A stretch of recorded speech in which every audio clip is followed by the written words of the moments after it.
여러분 안녕하십니까, 박인성입니다. 민주당 상황이 너무 안 좋습니다. 기사를 접하면서 참 안타깝다는 생각이 들었습니다. 원칙과 상식 3인방은 탈당을 했고 이낙연도 신당을 가시화하고 있는 상황인데다가 적격 부적격 예비 후보자들 논란도 끊임없이 나오고 있습니다. 자객 공천 이야기도 나오고 있습니다. 원희룡 전 국토부 장관을 두고 하는 말입니다.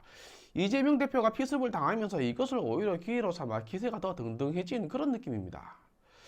피습 후 첫 출근길에서 보여준 이재명 대표의 모습은 못 먹어도 고 나는 그냥 간다 뭐 이런 느낌이 들었습니다. 이재명 대표 이분은 다른 생각 없이 그냥 본인 생존만 생각하시는 분 같습니다. 본인 생존을 위해서 당을 이용한다는 비판이 바로 그것입니다. 말은 사실이지 그 많은 혐의 가운데 대선 패배 후 바로 송영길 전 의원에게 인천 계양을 지역구를 물려받고 보궐선거에서 당선되었습니다. 송영길 전 의원은 서울시장 후보로 되었는데 모종의 거래가 있었다는 설도 있습니다. 하지만 확인되지 않은 것은 말할 수가 없습니다. 아무튼 이재명 대표는 위와 같은 상황이 바탕이 되어서 당대표가 되었고 이것을 이용해서 본인 생존을 위해 방탄을 쳤습니다. 그래서 민주당을 두고 이재명 사당이라고 부르는 것입니다.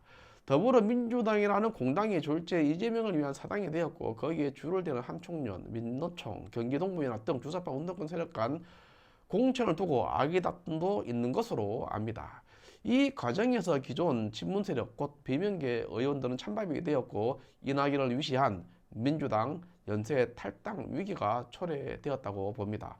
한 사례를 보겠습니다. 국민의힘은 이준석과 사이가 매우 좋지 않습니다. 하지만 이준석이 국민의힘에서 탈당했을 때 국민의힘 공식 성명서는 그동안 수고했다 잘 가라 라는 정도의 메시지를 냈습니다.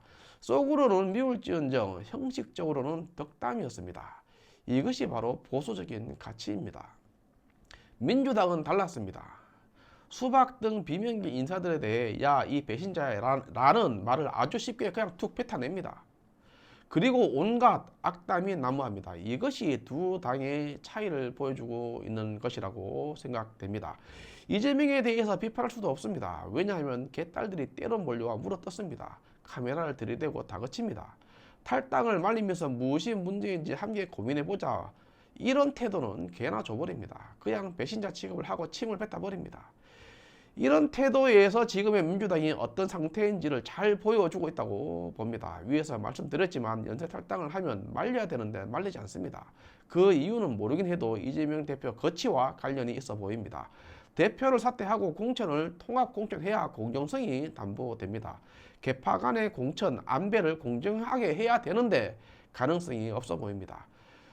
친명 공천이 되지 않게끔 해야 하는데 그게 될 수가 없습니다. 이재명 대표 생존이 걸린 문제이기 때문이라고 봅니다. 그렇다면 앞으로 더 비민주이고 폐쇄적인 정당이 되리라고 봅니다. 북한 조선노동당과 무엇이 다를까 싶습니다. 아직도 대한민국에 이런 정당이 있다는 것은 부끄러운 일입니다.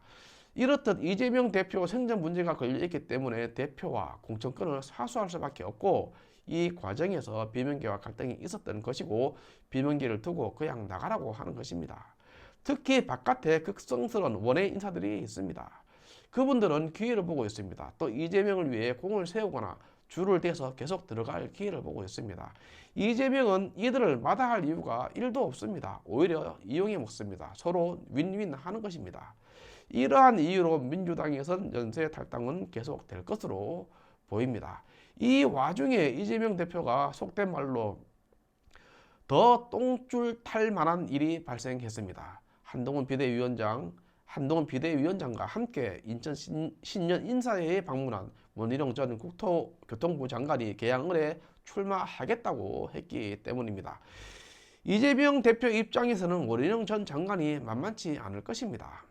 먼저 원희룡 전 장관이 인천 계양을에 출마 선언함으로써 이재명 대표는 출마해야 할지 말아야 할지 고민할 것으로 보입니다.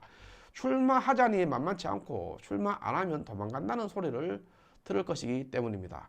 원희룡 전 장관은 잃을 것이 없습니다. 만약에 여기서 이재명 대표가 지면 정치판에서 데미지를 크게 입을 수 있습니다.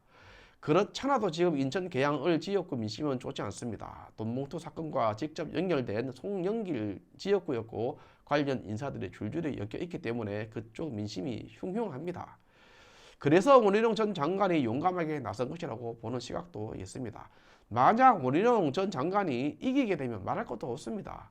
이 대학 바로 대선 후보가 되는 것입니다. 또 이재명하고 한판 승부를 가렸다는 그 자체가 이미 작은 대선 성격을 가진다고 봅니다. 이재명 대표가 대선 후보급이기 때문입니다. 이 때문에 대선 기조를 잡아먹을 수 있는 큰 이벤트가 되어버린 것입니다. 그야말로 흥행에 성공한 것이라고 봅니다. 4월 10일 모든 지역에서 대결이 벌어지지만 가장 큰 관심을 받는 지역이 되었습니다. 인천 계양을 선거에 모든 국민이 흥미를 가지게 될 것입니다. 이러한 이유 때문에 원희룡 전 장관은 계양을 출마 선언만 했을 뿐인데 국민적 스타가 되었습니다. 반면에 이재명 대표는 지금 엄청난 재판을 받고 있는 피의자 신분으로 출마해야 하는 상황이 되었습니다. 결국 이 4월 10일 선거는 이재명 심판 선거가 되어버린 것입니다. 일각의 정치 평론가들이 4월 10일 선거를 윤석열 정권 심판하는 중간 평가가 될 것이라고 했지만 원희룡 전 장관의 계양을 출마를 선언한 사건으로 말미암아 이재명 심판 선거가 되었다고 봅니다. 이재명 대표는 인천 계양을 선거에서 이겨본들 본전입니다. 국민들이 당연한 것으로 여길 것이기 때문입니다. 하지만 지게 되면 망신살이 뻗치게 됩니다. 이런 상황을 국민의힘 한동훈 비대위원장과 원희룡 전 국토부 장관이 만들어내었다고 봅니다. 원희룡 전 장관은 이기면 대박입니다. 위에서 말씀드렸지만 바로 대선 후보 반열에 올라선다고 봅니다. 만약 패배했다 손 치더라도 잘 싸웠다는 격려의 말을 듣게 될 것입니다. 그리고 당을 위해서 희생했다라는 칭찬을 들을 수가 있습니다. 또 이 선거 자체를 원희룡 전 장관의 정치적인 자산으로 삼을 수 있게 됩니다. 원희룡 전 장관은 어느 쪽이든 남는 장사가 될 것입니다. 이제 이재명 대표의 대응이 궁금해집니다. 오히려 도망갈까 걱정조차 됩니다. 다음 시간에 서울 마포울 정청래 저격수로 나선 김경률 회계사 이야기를 해보겠습니다. 마치겠습니다. 감사합니다.